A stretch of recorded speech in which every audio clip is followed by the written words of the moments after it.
গঙ্গা জল তুলসী দিয়ে করে নিবেদন,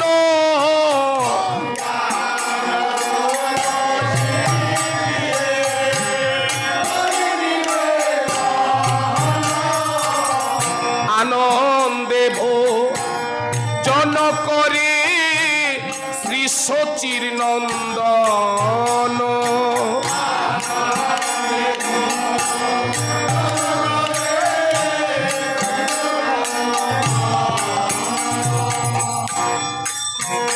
গঙ্গা জল তুলসী দিয়ে ভোগটাকে আগে কি করলেন? নিবেদন করলেন। হ্যাঁ, এরপরে আর কি কি দেওয়া হয়েছিল ভোগের মধ্যে সেটা একটু শুনুন। দধি দুগ্ধ ঘি ছানা নানান উপাচার,